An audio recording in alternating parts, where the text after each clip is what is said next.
Hi folks, you might have been waiting for this video because the buck literally stops here. We are talking about how to negotiate with a developer. If an apartment ticks all the boxes, the pricing becomes the main constraint. So how do you ensure you get your dream house at the right price? Here are a few tips I've developed based on seeing hundreds of home buyers negotiate over the last 1 decade. The first mistake anyone makes is showing extreme excitement about the property in front of the salesperson. This is a cue for the salesperson to hold on to his price as you're already sold to the property. Never do that. Also, if you and your spouse are visiting the site together, reserve your comments till later. Take a video of the sample flats so that you can discuss it in detail at home, but never in front of the salesperson. The other mistake I've seen is that people do not ask for the all-inclusive price. They only negotiate on the base price. Once that is over, they're in for a rude shock when they see the all-in price. Always ask for the all-in price first and then work backwards. Compare prices across projects on an apples-to-apples basis. Just comparing on base price on saleable area or ticket price is not enough. Different developers show different pricing to suit their marketing pitch. So you need to have a common denominator against which you can measure each of these price sheets. At PropSearch, we have always created pricing sheets based on the radar carpet area. This removes all the fluff in the price sheet. It tells you how much you're paying for the space you will actually live in. The carpet area changes a lot between projects.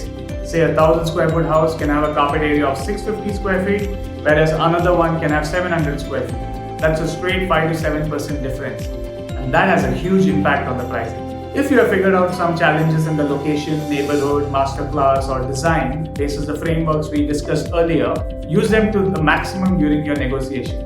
Do not hesitate to tell the developer that you're okay to compromise on the challenge, but not on the price.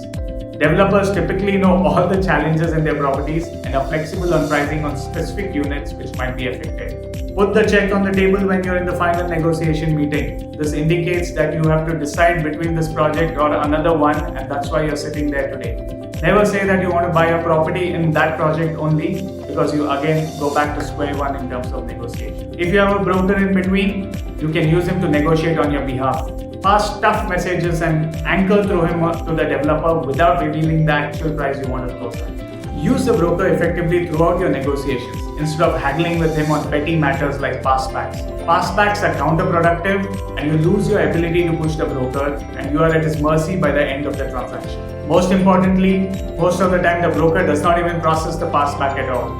So why even lose that power at the beginning? Keep in mind that these tips work in certain situations only. If there is a hot selling property or it's in the new launch, which is in the EOI stage, there is little or no scope for negotiation. You can only negotiate on the unit which gets allotted to you at that stage. Check the resale market and also if the landowner is selling his share in the market. Because what happens then is the prices of the landowner or in the resale market are typically lower than that of the developer, and you might also get a better choice of units when you do that.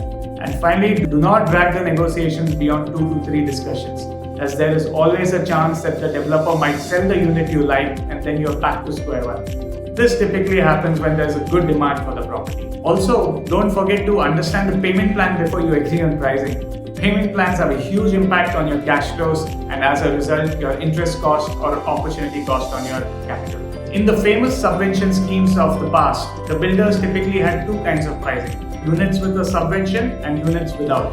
The pricing for units without are typically lower, so depending on the cash flow position, you might be paying a higher or a lower price eventually.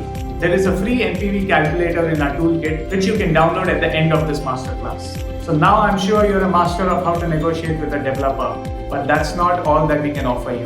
Watch out the next video where we tell you how to choose a developer in the first place, and this could actually save you from making a very costly mistake. Till then, have a good time and cheers.